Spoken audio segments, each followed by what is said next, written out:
Welcome to Real Vision Daily Briefing. It's Monday, May 23rd, 2022. I'm Ash Bennington, joined today by one of our favorite guests, Jared Dillian, author of The Daily Dirt Nap. First, let's take a look at what's happening in U.S. equity markets. It's a risk-on day. That's the short answer. Dow Jones Industrial Average looks like the big winner of the major U.S. equity indices, up nearly 2% on the day, closing out at 31,858. S&P up about 1.85%. Just a shade below 4,000, closing out the day at 3,973. NASDAQ also up 1.5 points, closing after the day 1.59, but we'll call it 1.6, 11,535. I think the S&P 500, Jared, has officially clawed its way out of bear market territory. Oh yeah. In fact, I think it's kind of likely that, that little dip into bear market territory on Friday, I think really that's all the satisfaction the bears are going to get. I think we sort of rang the bell on that, and we're going higher from here. Yeah. So Jared, that's some bullish sounding sentiment. Tell me, what's the framework? How are you thinking about this? Well, me, I'm the sentiment guy. Look at the Barron's cover over the weekend. Like a bear mauling. Literally a bear mauling on the cover of Barron's. We've seen some interesting stuff. I think the dollar has peaked. Sentiment on the dollar got incredibly one way. Yeah. You were looking at like DSIs in the low single digits. For folks who may not know, tell us what DSIs are. It's a sentiment indicator, like really, and it sort of puts a number on it. I sort of deal with the more anecdotal stuff, but you can look at DSIs across a range of assets. But it's daily sentiment index. Yeah. So I don't know. I've spent a lot of time on Twitter, and I see all of these sentiment indicators one after we literally have an avalanche of sentiment indicators. Actually, I'll tell you what it reminds me of. It reminds me of March of 2008. Okay. March of 2008 is when Bear Stearns was liquidated, right? March 17th, 2008. And, subprime was blowing up. The market was crashing. It was down about, 25% from the highs. And everybody was max bearish at the point that Bear Stearns blew up. And then the market rallied 17% from March to June. 17% rally. So all the people that were in the big short trade got squeezed out of it, and they were flat in June, and then they missed the whole thing. And that's what's happening here. Look, I totally think it's possible that the S&P 500 can make lower lows 3, 4, 5, 6 months from now. I think that's possible. But the sentiment is so one-sided right now that we're set up for this epic squeeze, and I think it's going to happen. Yeah. So unpack that. Talk a little bit about the broader context of what that means and how you think this market is positioned. Well, you can see how the market's positioned. Like you can see it in the price action. On Friday, we dipped down into that bear market territory, and in the last half hour of the day, you had a 1.2% rally because everybody wanted to go home flat. They wanted to cover their shorts, cover their exposure going into the weekend. So you can actually see from the price actioning where the positioning is.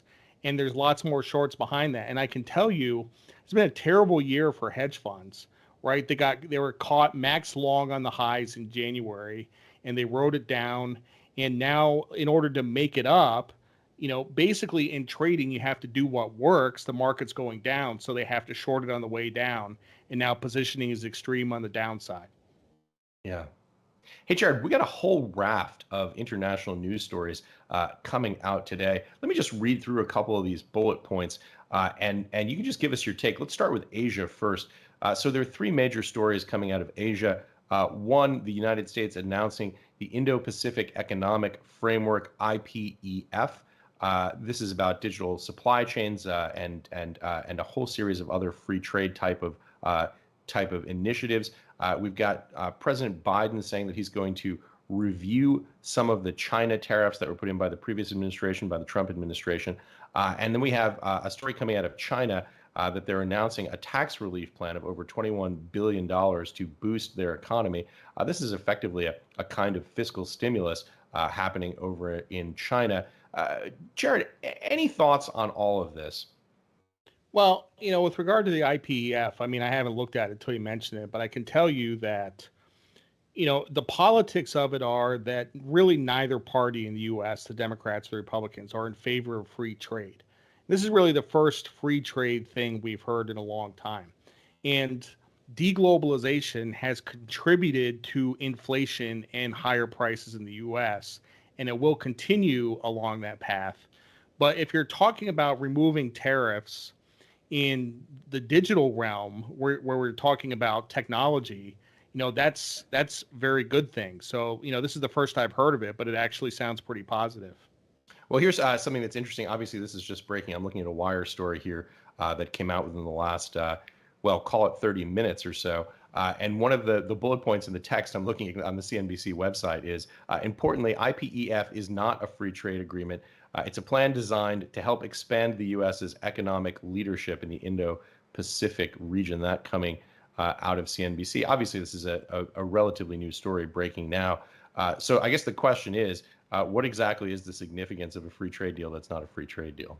It's a free trade deal. They just don't want to call it a free trade deal. That's what's going on. So, because nobody likes free trade right now. So, yeah, and you make the point, I think, spot on, Jared, which is it's not popular right now in either party. yeah. One other big international news story coming out of Europe today, which is Christine Lagarde signaling the end to negative interest rates at the ECB. This is also obviously a big deal. The ECB joining the Fed in beginning the process, the long process, we should say, of normalizing monetary policy, Jared. Well, the ECB is the slowest central bank in the world. They're literally like 2 or 3 years behind. So the fact that they're behind even the U.S., which was slow. But in the U.S. today we had Atlanta Vice President Fed President Bostic. Boy, talk about brand new. This is like within the last hour. Yeah, it happened within the last hour. He made a comment that we could pause the rate hikes in September. And one of the things I've been talking about in my newsletter, I said, look, the Fed sees the data, and the Fed ultimately cares more about preventing a recession than they do about inflation. The politics about inflation are very bad. It's hurting Biden's approval numbers. But ultimately, what's worse than that is people losing their jobs. They still care more about recessions. So, the comment I made in my newsletter is, wait, you're going to see these Fed speakers. They're going to start making comments about pausing or slowing down rate hikes or waiting to see what happens. And Bostic is the first one, and you're going to see more after that. Yeah. And the interesting thing is the rates market didn't move on it at all. I mean, if you looked at Fed funds futures, they didn't move on this news at all, which I thought was shocking. Yeah, we've been talking about this here on Real Vision Daily Briefing. I know you and I have had this conversation, which is it's really this Scylla and Charybdis, this trying to thread the needle between these opposing pain points that we're talking about here. Inflation, obviously CPI over 8% right now.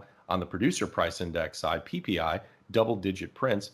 On the other, the risk of hearing about GDP in contraction and the impact on jobs here in the United States. Obviously, this is the challenge with the dual mandate. As you say, we've kind of been skewed to one side, to the inflation side, and now it's possible that we're about to see maybe a swing back to fear of what's going to happen in labor markets. Jay Powell, historically, over the last several months at least, has been signaling that labor markets are extremely tight. But this is really interesting.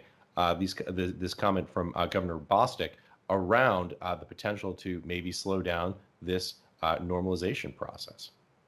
Yeah, I mean, labor markets were tight, but I think they're loosening up. And I think you're starting to see the supply chain open up. You're starting to see orders for goods get canceled. It is resolving itself. And I think you will see, I mean, independent of what the Fed does, I think inflation's going to drop probably down to about 5% or so. Inflation will be down to 5%. Yeah, I think so. Yeah.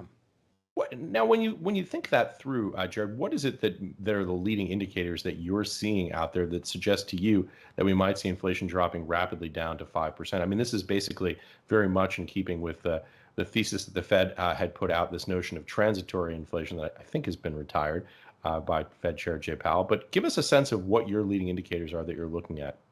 Uh, I mean, all right. So, I'm partly talking out of my ass, but aside from that, like, I mean, look, I've seen a bunch of charts come my way today, that sort of indicate that the economy is slowing down, absolutely is slowing down. So, you've seen a bunch of layoffs in tech. Okay. It hasn't really spread to other parts of the economy, but you are seeing layoffs in tech. I think that's the beginning of it. Right.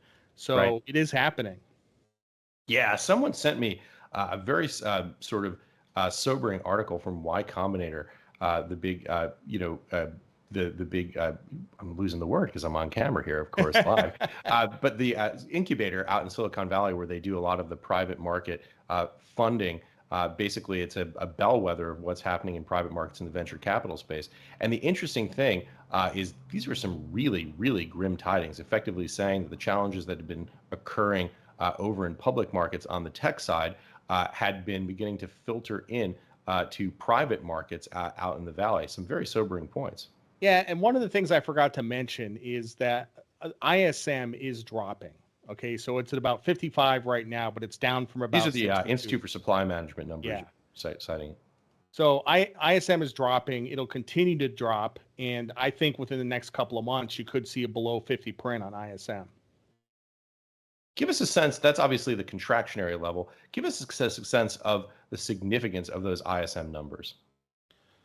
Well, I mean that's really an indicator of manufacturing intentions. You know what I mean? So it's one of the most. If you look at economic indicators, you have lagging indicators, which are unemployment. And the interesting thing is, we make a lot of decisions based on unemployment, but that's a severely lagging indicator. But ISM, when you talk about manufacturing and purchasing intentions, that's really at the leading edge of the economy. So, in the old days, back in like 2002 or 2003, if the ISM went above 50, the Fed would immediately start hiking rates. They were that responsive. Yeah. So let's talk a little bit about something that you mentioned, because I know you mentioned at the top of the show, the newsletter. This, of course, is Daily Dirt Nap, where you talk about TLT. First, give a little bit of background on what TLT is for people who don't follow the fixed income markets as closely as you do, Jared. And second, explain a bit of the significance of what we're seeing there right now. Okay, so TLT is an ETF. It's a fixed income ETF. It holds bonds between 20 and 30-year maturities. So it has the on the run 30-year bond and basically all the off the run bonds going back to 20 years. So a lot of people think about TLT, they say, okay, this is the long bond. It's actually not the long bond. It has a slightly shorter duration. It's a portfolio, but it's close Right. enough. So um, I think that rates have peaked, and I'm pretty sure I said that on the daily briefing a couple weeks ago, Yeah. maybe with Maggie. But I think that rates have peaked. I have taken a long position in bonds because of all the things that I mentioned. Because I think we're entering a slowdown. Because I think inflation is going down, and because I think rate hike expectations are going to get taken out of the market. Yeah. I'm not sure if we have a chart of TLT, but if we do, it would be great to put it up. And let me just say this for those who are looking at the chart right now, TLT moves in relation to the price of bonds, so inversely to yield. That's what you're seeing when you're looking at the TLT chart. So, Jared, what else has your attention right now? I know we've covered a lot of points in terms of the news cycle. You've got a lot of things that you're working on right now in the Daily Dirt Nap. What are some of your thoughts, and how do you see them influencing markets? Well, I mean, basically, most of what I'm writing about is focused on the sentiment significance of what's happening with the bear market and stocks. This is when we got the CPI number. I made sort of a splashy call that it didn't really matter how bad the CPI number was, that stocks would rally. That was at about 39.60 in the S&P, and we're still at about 39.60 in the S&P. I think we are having a bottoming process. But I really think that a rally could take us all the way back to the Fibonacci retracement. I think we could go significantly higher. I think it would surprise a lot of people. And the catalyst for that, I think, is getting comments like what Bostic said out of the Fed. I think if we get some of those comments, I think that could actually be the catalyst for the rally. Yeah. I just want to hit on one other thing. I know you're long gold and silver. Tell us a little bit about your position on precious metals. Sure. I mean, I've had it for 17 years, but it's, look, like gold has been super disappointing. It was kind of fun after the Ukraine invasion, and we made a double top at 2060 going back a couple of years. And since then, it's just completely, and silver has been worse. I mean, silver, I don't really have a big position in silver. It's very small, but that's just been a horror show. We have seen a little bit of a bounce in the last week or so, getting up to about 1850, 1860 in gold. Yep. So I don't know. We'll see. Trading right now, we should say 1853 per ounce for gold and 2178 right now as we're live on air for silver. Yeah, I mean, I don't know. Like I'm kind of a gold permabull. I'm not very objective on it. I like to think I'm objective about a lot of things, but I'm not. I'm not really objective about gold. I always think it's going higher. The interesting thing is that gold is up this year, and a lot of people shit on gold. Oh, look how bad it's done. We have inflation, we have this war, and yet gold is outperforming stocks by a lot. Stocks are down 18%, and gold is up like 2%. I don't know. I don't think that's so bad. So, Yeah. Let me hit one other quote that I thought was really interesting from Daily Dirt Nap. This is a quote about Kathy Wood. She's down 70%. She thinks she's still on the comeback trail. It's not an act. It's not a grift. She knows what she is doing is right. You have to admire that kind of conviction. Jared, Kathy Wood getting a lot of heat from a lot of quarters, but sounds like you're quite bullish on the strategy. oh no, I'm not bullish on the strategy at all. I I'm not bullish on the strategy at all. Look, like everybody's wrong at various times. We all get to Right. be wrong. And she's been massively wrong for like 70%. Okay. But the thing that I admire about her is that she believes in what she is doing. Okay. Yes. She absolutely believes it. It's not an act. I think She's that's right. not saying these things to get assets like she is a true believer. So I think that maybe if she continues on this strategy for the next 10 years, there's no style drift. She doesn't buy consumer staple stocks or anything else. She sticks with this strategy over the next 10 years. I think it'll actually work out. But the problem is that in markets, you have corrections, you get a Right. margin call, you get stopped out. And that's the part of trading that she doesn't seem to realize. Yeah. Okay, so let me narrow the question down a little bit. What part of the thesis are you bullish on where you talk about over a 10-year horizon, you think she may be successful? Is there some sort of fundamental aspect of the strategy of the core idea, apart from the sort of trade cycle and positioning component of it, that you feel has some legs? Well, growth investing is kind of a mess right now, but Yeah. we kind of forget about it. But for long periods of time, growth investing works. It really does. And she's sort of at the pointy end of growth investing. So all the technology she's talking about, whether it's AI or anything, like 10 years is a long time. This is 2022. Think how different the world is now than when it was in 2012. I mean, a lot of these things that she's talking about could come to pass. Indeed. So let's talk also about where you are on oil. Give us a sense. We're trading, I think, 110 right now on WTI. What are your thoughts about the oil markets?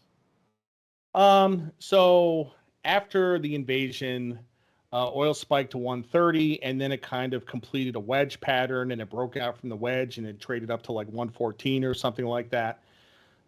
So technically, it looks pretty good. I still have problems with the sentiment. It's very consensus.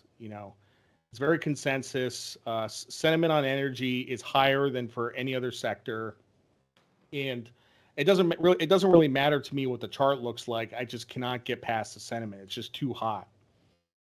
Yeah.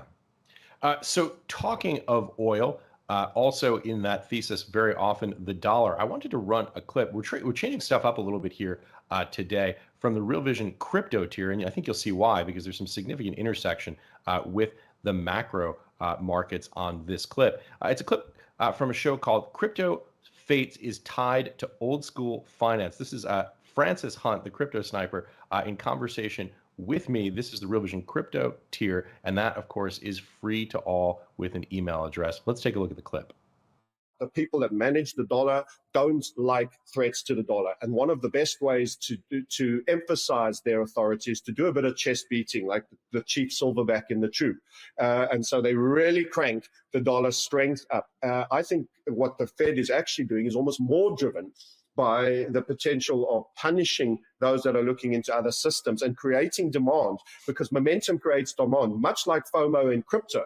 So you drive dollar strength with a Fed policy that is doing tightening. And I think they're going to turn the screw a little bit further than most people come. We all know the stimulus comes in the end, but I think they're going to really get the pip squeaking before that event. This is a very sustained risk off environment, which then means that we're going to get held down a lot longer on crypto and on the tech side. And this also helps them with the inflation narrative to a degree, but it passes the inflation to the rest of the world, because with the dollar going up, people still buying their oil in dollar. Euroland, Japan, now they have the inflation problem. They already do. Europe has even worse problems with the gas prices that they pay over there. But when you go into this particular kind of narrative, it's going to get extreme for them. And part, not all, because in my opinion, if you ask me to characterize the economic environment we're in, it's hyper-stagflation.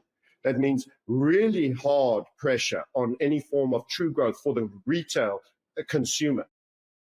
Francis Hunt, the crypto sniper on the Real Vision crypto tier, free to everyone. Here's what stuck out to me about that clip, Jared. Quote, "I think what the Fed is actually doing is almost more driven by the potential of punishing those that are looking into other systems and creating demands, because momentum creates demand, much like in crypto." So basically, Francis Hunt saying, in effect, Fed intentionally managing the dollar upward. I mean, usually here in the United States, we want the dollar to go down.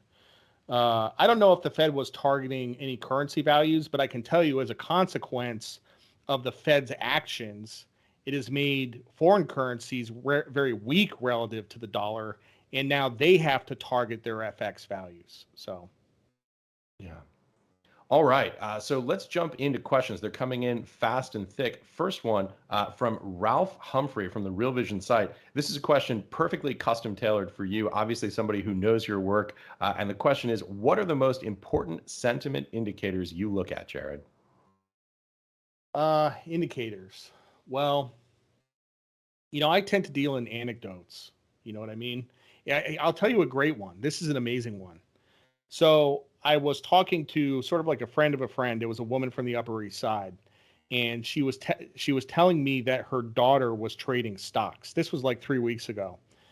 And I said, "What kind of stocks is she buying?" She said she bought Coke and Procter and Gamble. And I'm like, wow, this is great. The kids aren't buying growth stocks anymore. They're not buying crypto. They're buying Coke. And of course, that was days before the 6% wipeout in XLP. Literally days before, So if you want to ask me what kind of indicators I look at, really, I just have my eyes open and my ears open, and I talk to people, and everything somebody says is a piece of information. It's a piece of the puzzle. So I'm always listening. Yeah, by the way, for those who do not know, XLP is the Consumer Staples Select Sector Spider Fund, trading under the ticker XLP, of course. So here's one from actually on YouTube, and the question comes from "Is this it Q?" And the question is Jared ready for gold to disappoint and pull back again? I'm always ready. I spend a lot of time looking at the chart, and the thing with gold is that when it broke out from that wedge, that 3-year wedge, it did what it was supposed to do. It skyrocketed higher, and now it's kind of in technical no man's land. I'm psychologically prepared for it to trade in the 1700s, and it actually did for a little bit. It got down to about 1785. But in the context of like other asset classes, I mean, really, it's only been about like a 15% drawdown or something, maybe less, maybe 12 or 13%. Like it's super painful, but I mean, stocks are worse. Crypto is a lot worse. Even bonds are, I think bonds are almost as bad. So, it's just like pick your asset class. Like it's actually not that bad. I tend to be an optimist about it. Yeah, Jared, this is one of the things that we like about having you on Real Vision Daily Briefing. You're never surprised by anything. You're a trader. You're prepared for anything to happen. Yeah, that is true. I am not surprised by anything. Yeah. Here's a question from Sean Daw. This one comes to us from YouTube. Hello, both. Is Jared still positive since last appearance, I think, on Daily Briefing on long bonds? And also, you covered that a bit on TLT. But Sean also wants to know about your view on munis. Okay, so bonds, I am still bullish. I'm long. I have a pretty big position. I'm losing a little bit of patience with it. It's bonds are forming a base. It's taking a little bit longer than I thought. It's really hard for bonds to rally meaningfully unless rate hike expectations come in. Like it's otherwise, what happens is we have this dynamic where stocks will be up 1 or 2% and the long bond will be down 0.5%. And you just get caught in this washing machine and it never gets better. So you really need rate hike expectations to come in. Munis, I mean, if you're in the top tax bracket and you're looking for a way to get fixed income exposure, munis are the best way to do it. And I would actually recommend individual bonds. Talk with your broker, pick out some individual bonds, and hold them to maturity. I actually have a muni closed-end fund, and it's leveraged, and it got caught in this leverage drawdown a couple of weeks ago. So that's the way most people invest in munis, but I think individual bonds are better. Yeah, for folks who may not know, I spent some years actually in muni land myself, and obviously federally tax exempt, and depending upon the state, also potentially exempt from state tax as well. Boy, here's a great question that comes to us from Kyle Noblechief. I hope I'm saying that right, from YouTube. And the question is, oil prices rise, food prices rise. How does inflation go down? No, I mean, look, the rate of change is already slowing. You know what I mean? I mean, even absolute CPI is slowing. It went from 8.5 to 8.3. And even before we had a drop in CPI, the rate of change was slowing. So, I mean, that's what you're looking at. You're looking at the second derivative, so it's absolute. So yes, food prices and energy prices are rising, but they're not rising as much. I mean, sure, even with inflation at 5%, they're still rising. Food and energy prices are still rising, just not as fast. I'm not saying there's going to be deflation. Right. Important distinction. Jared, always great having you on the show, particularly great having you on the show today when we've got some market action happening, some volatility, and this regime shift, at least for a day, into the risk on mode that we've just seen. Final thoughts, key takeaways that you'd like to leave our Real Vision Daily Briefing audience with? I'll kind of say what I said in my newsletter today. I mean, just try to be optimistic. One of the things I talked about in the piece was, does anybody ever put on a trade expecting it to be a loser? If you're putting on a trade and you expect it to be a loser, you should not put on that trade, right? So look, like I said, I admire Cathie Wood. I admire what she's doing. I just wish she was a better risk manager. Jared, always a pleasure to have you on. Always fun to have you here. Thank you again for joining us. Thanks. And thanks for watching Real Vision Daily Briefing. I'll be back tomorrow with Tommy Thornton.